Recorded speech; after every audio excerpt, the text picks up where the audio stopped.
Okay, so hopefully you got through today in class 14.3, talking about basic overview of minerals and how we mine.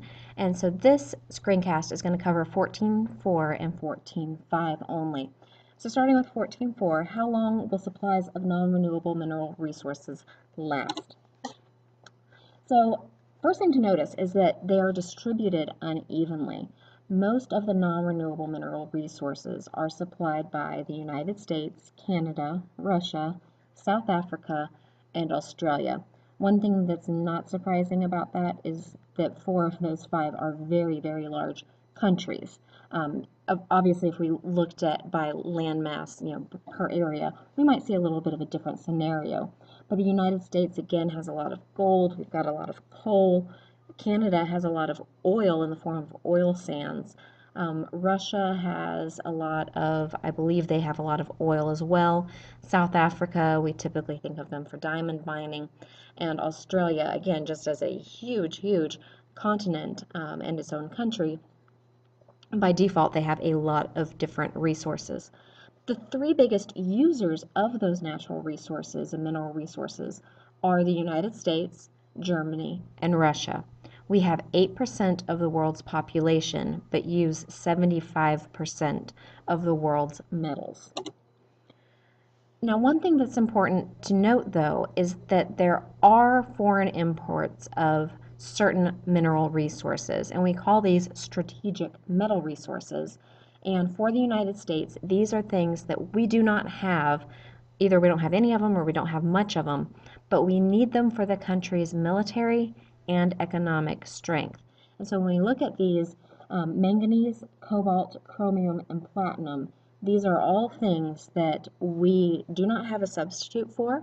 They do very special, specific functions, and we need to make sure that we stay on good grounds with the people that we need to trade with for these. The future supply of a resource depends on a couple things. The number one is the actual or potential supply of the mineral. And in our bell ringer today, we talked about what a resource is.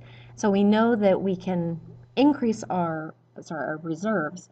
We can increase our reserves if the price goes up.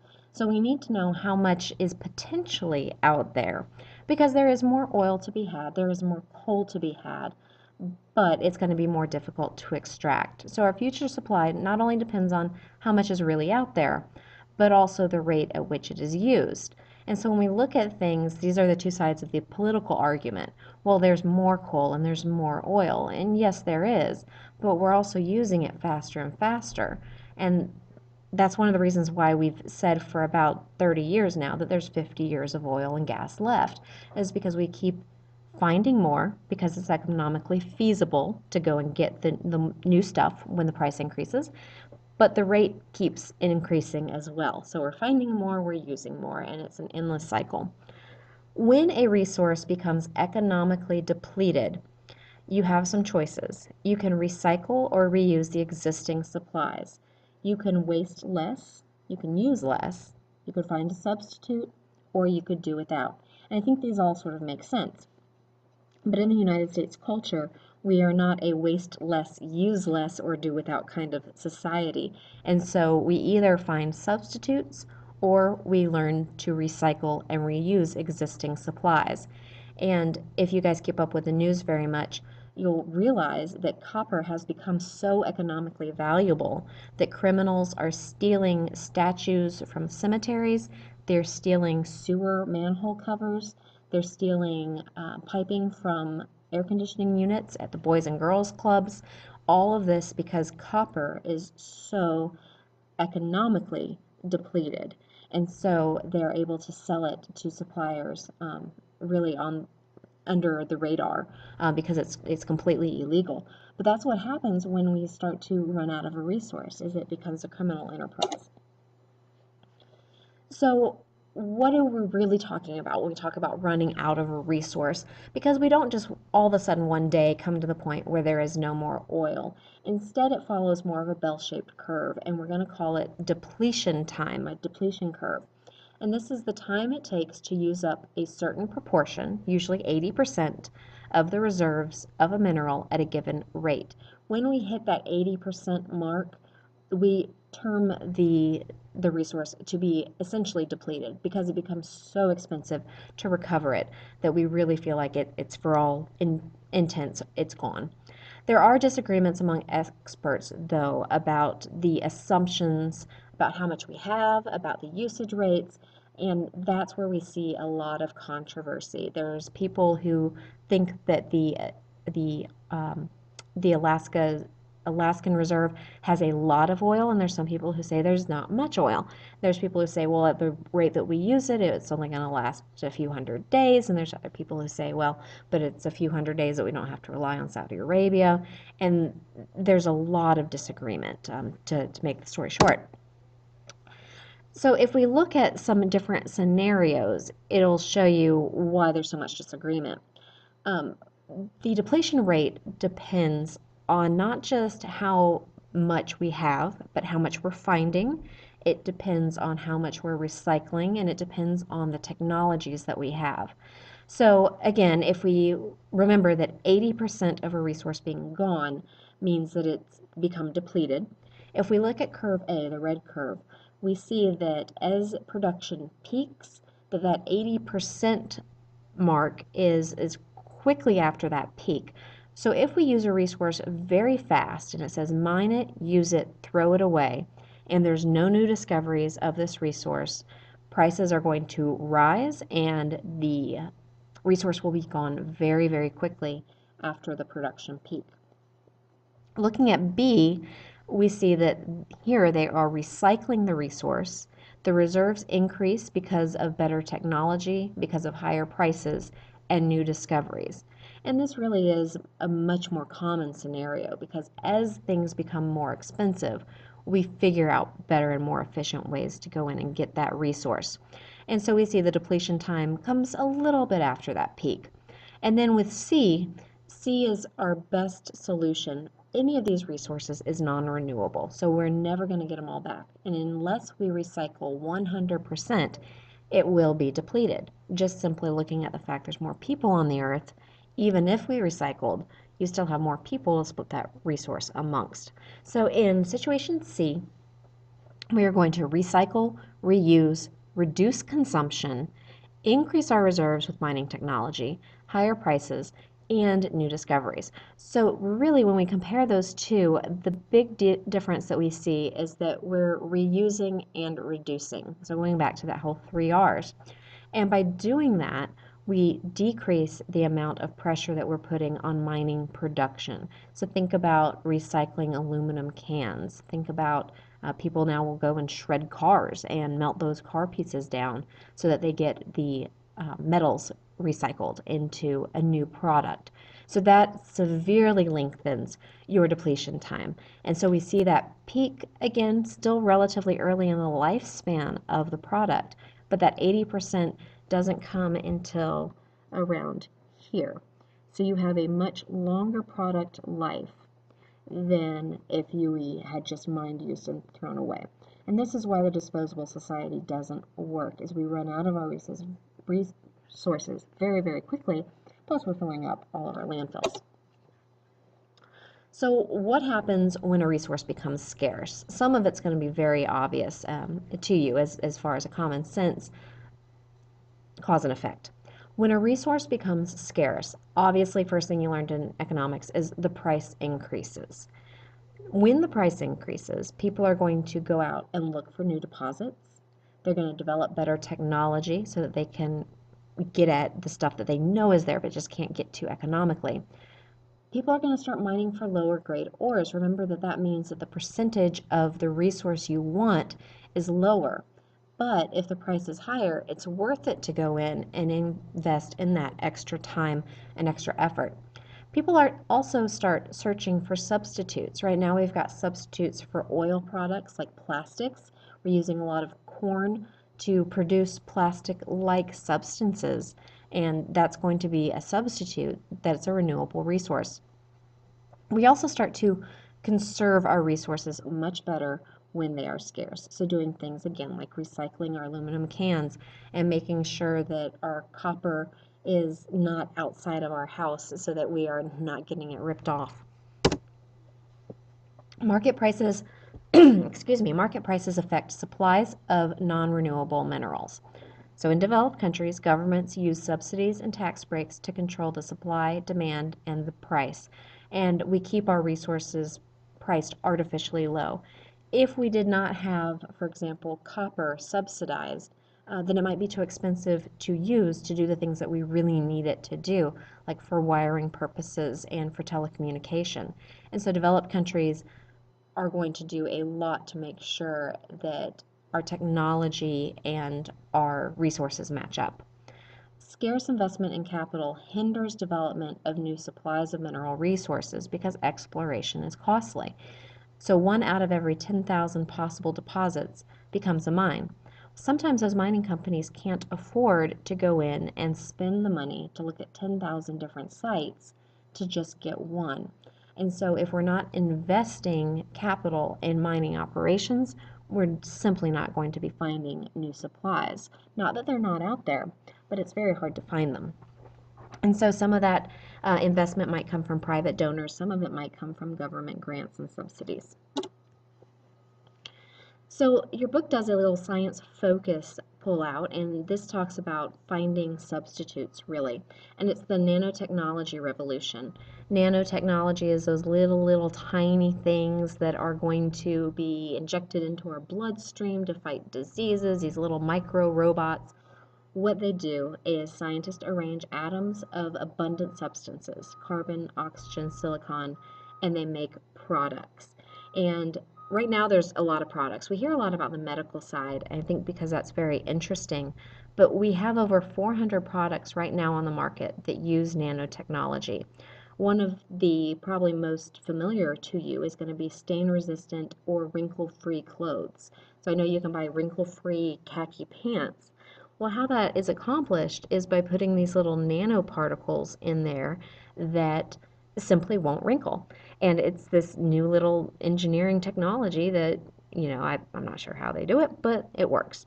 Odor eating socks. Again, you've got some new little gizmo that they've created out of carbon, oxygen, and silicon that prevents the odors, or it traps the odors so that they won't be released into the environment from your foot. And even sunscreens that block ultraviolet light. You're using little tiny pieces of atoms to create a barrier to block out that ultraviolet light. But there is a big question as to whether nanotechnology is safe, because these particles are becoming smaller and smaller, which makes them more reactive and potentially more toxic.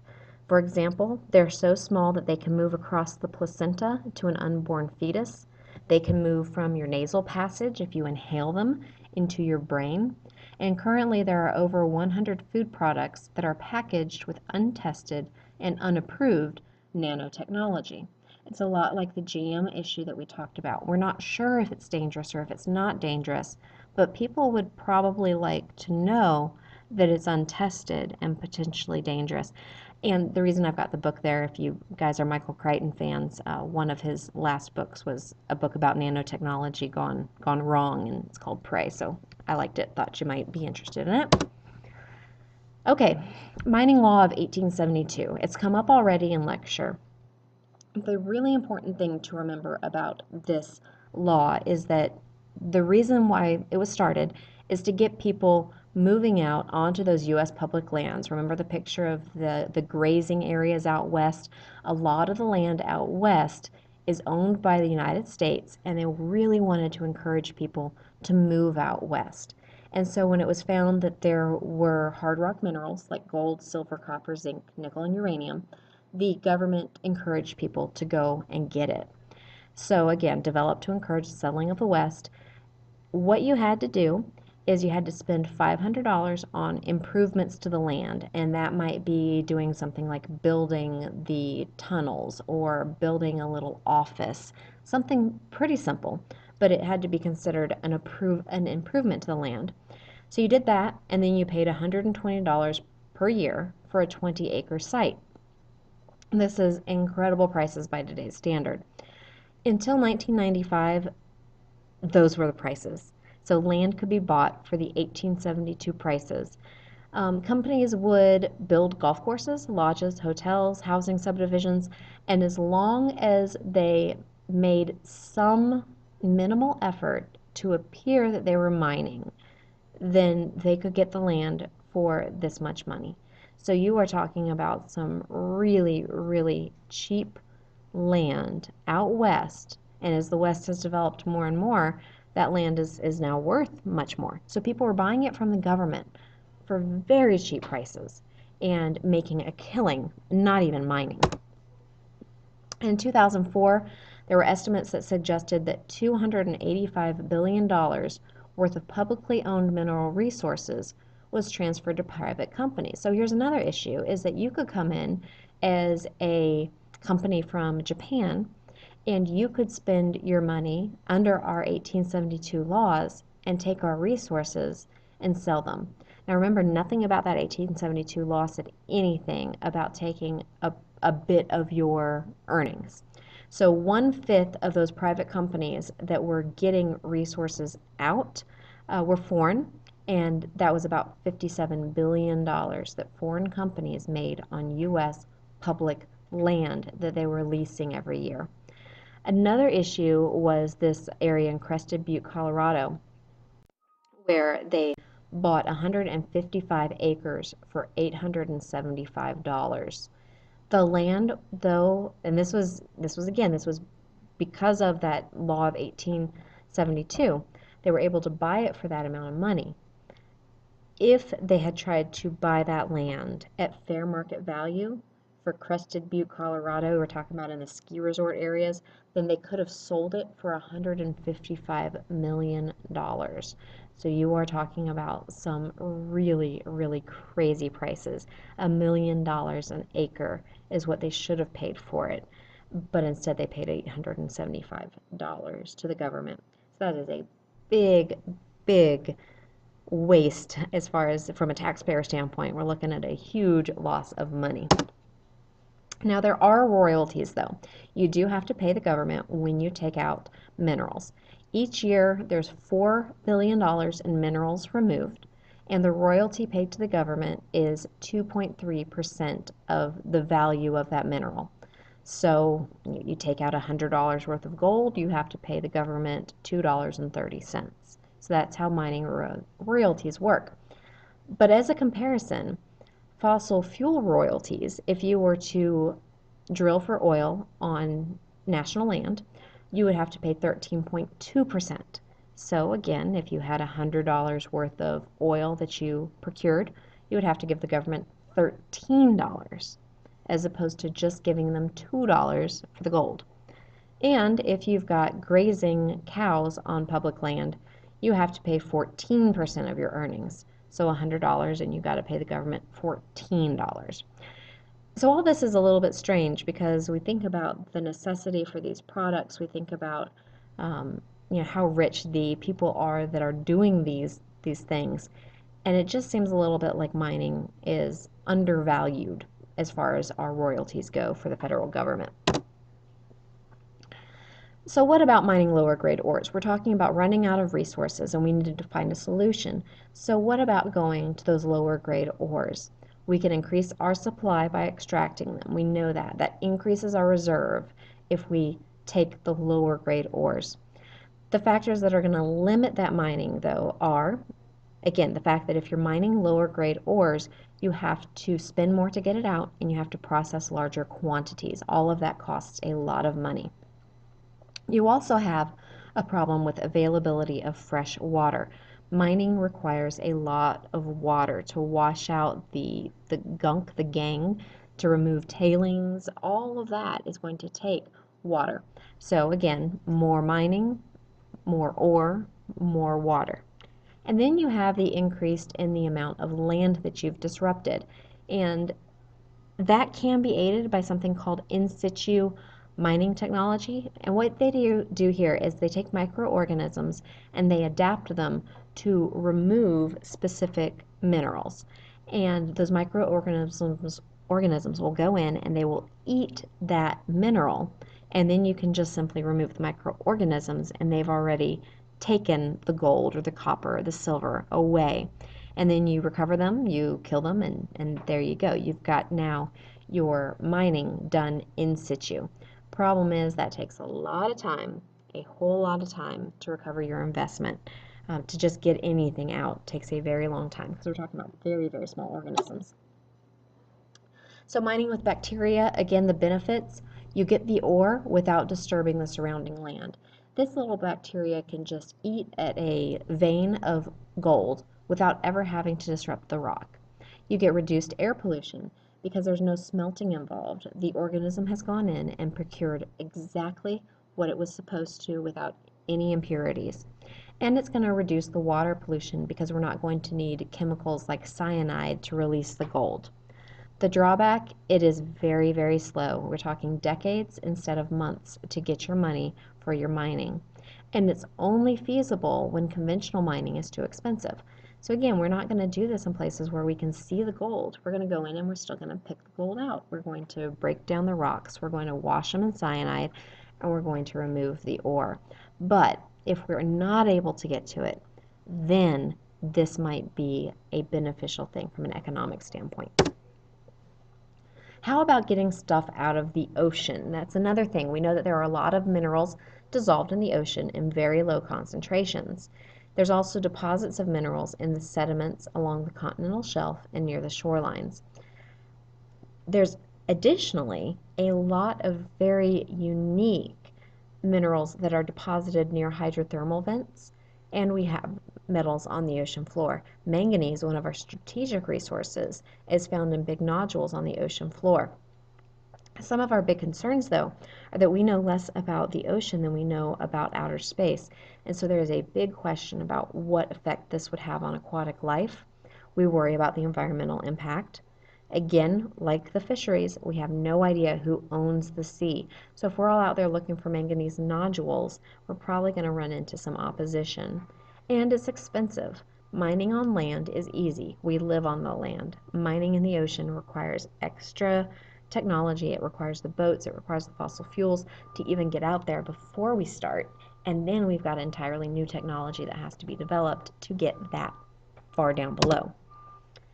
Okay, and the last section is 14.5. How can we use mineral resources more sustainably? Find substitutes, reduce our waste, and recycle and reuse our minerals. So first off, let's look at some substitutes. There are substitutes for metal. Silicon, ceramics, and plastics have been used. We can think about things like fiber optic cables that have started to be used, silicon and computer chips. All these things used to be done with metal conductors, and so we have figured out a way to replace those. Nanotechnology, again, is a way to substitute for a process that we can mimic in a microorganism that we can create. Grancrete. Grancrete is interesting. It is a styrofoam that's been sprayed with ceramics. Ceramics can be incredibly strong, and so by using styrofoam as a mold and spraying it with this ceramic glue, you can build bridges and houses. It reduces the cost of timber use, and it's twice as strong as concrete. So Grancrete is a replacement for concrete. For copper and aluminum wires, we've replaced those with fiber optic glass cables.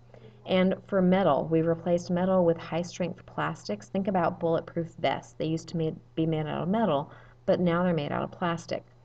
They require fossil fuels, though, because they are made from petroleum products. And there is, though, the alternative to make it from plants instead. So we've got some pretty high-strength plastics, and I can show you guys some examples that I have in my classroom of a few coffee mugs that are pretty darn heavy.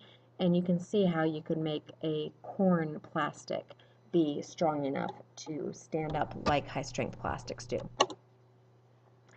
But substitution is not a cure-all. There are things that we have no way to replace. Platinum is one. Platinum is an industrial catalyst. It makes those factory processes run more smoothly and more quickly. There is nothing that works as well as platinum.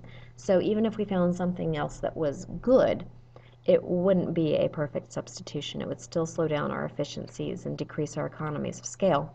And then chromium is another one. It's essential to stainless steel. Without the chromium, it doesn't become stainless steel.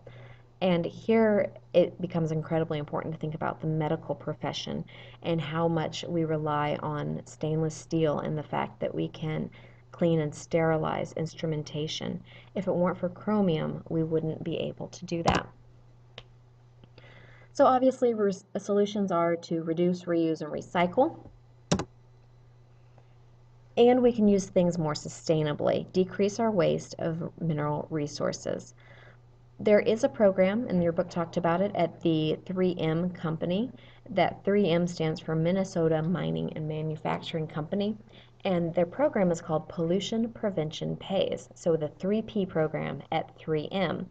What they were able to do is figure out, working with each little division of their 3M manufacturing plant, they figured out how to cut waste by reusing some of that waste. They figured out how to cut their air pollution, and they were able to save $700 million in disposal and material costs. So not only did they accomplish really great environmental goals, but they also saved their company money in the process of doing this. So what we see here with this little case study is that pollution prevention can definitely be a very economical solution for a company if they go about looking at it holistically, looking at every piece to their organization and what can be used and what can't be used as a product. What's your waste and how can we use that to actually help out another part of the company? So here's some solutions, ways that you can be more sustainable. Don't waste a mineral resource. That's things like throwing away metal. It's extremely bad with a non-renewable resource to throw any of that out. And that's why we stress, especially with your things like cans and bottles, those are non-renewable. Paper, we can grow more trees. Paper is important to recycle to keep it out of the landfill, but we can always grow more trees. We cannot grow more aluminum. We cannot grow more fossil fuels. We need to include the harmful environmental cost of mining and processing in the price of the item. So if we know that something is going to tear away the Appalachian Mountains and result in arsenic in their drinking water, we need to have some way to account for that so that those people can be helped because their doctor bills are increasing and the companies are not paying for it. We need to reduce mining subsidies. Right now, we make it too easy for miners to make money, and that shouldn't be the case. They should only be making money if they're doing things in a sound environmental way so that everybody stays happy. So again, going with that, we can increase the subsidies for recycling, reuse, and finding substitutes. The programs in the states where they get the nickel buyback, the recycling rates are so much higher because people are invested. There's a subsidy for them to get involved. Redesigning the manufacturing process to use less and produce less pollution. We're going to talk about that in a minute with a eco-industrial park. Use mineral resource wastes of one manufacturing process as raw materials in another. So this is the idea of making a food chain out of your manufacturing. And again, we'll look at that in a second as well. And then obviously population growth. The more people we have, the more resources we have to use. So here is again that eco-industrial park. And here is a place where you've brought companies together to mimic nature. They're going to recycle and reuse most of their minerals and chemicals. What is an output for one company is going to become an input for another company. And this is called a form of biomimicry. We're trying to mimic nature by exchanging in a food web, but instead of exchanging energy, sometimes we are exchanging energy, but instead of just talking about it like that, we're going to exchange goods across different industries. And what we do with these is they have to be located close together, and so you make an eco-industrial park, and then you allow those companies to take their waste product and trade back and forth. So this is an example in Denmark of one of those eco-industrial parks. And what you'll see in the center here is that you do have an electric power plant. That power plant is going to produce the electricity that is going to be needed for different industries. Normally, though, that waste heat doesn't get used for anything, but instead you could pump that out through pipes as ambient air heat. And so you could use it to heat up all these various places. So greenhouses, fish farming, that's not going to take very much at all waste heat that could go out to homes. So they wouldn't have to take as much electricity. They would be getting some direct heat. But you're also, if this is, let's say, a coal burning power plant, you're also going to have fly ash and calcium sulfate. And so what they've done here is used those as products in the manufacture of cement, or using calcium sulfate in a wallboard factory that makes the pieces that go behind your wall that you eventually paint over. You also have, going to this oil refinery, waste heat, but coming back, you have extra natural gas. And so they could burn off that natural gas as well to make more electricity. The oil refinery, again, puts out a byproduct of natural gas, but they also put out a byproduct of sulfur. Well, that sulfur could go down to the sulfuric acid producer. You got to have sulfuric acid for science classes, for manufacturing processes. So take the sulfur, now they don't have to buy it, and they don't have to pay money to dump it. And let me see if I see any others. Here's another exchange right here. You've got farmers who could use the extra manure, and so they can take sludge from the pharmaceutical plant, and especially from the fish farming, and they could use that as a fertilizer for their operation. So again, what we see here is mimicking nature. Things are working with each other so that the outputs are not wastes and the inputs are not cost. Instead, we're balancing things out. And that's the end of this continuation PowerPoint.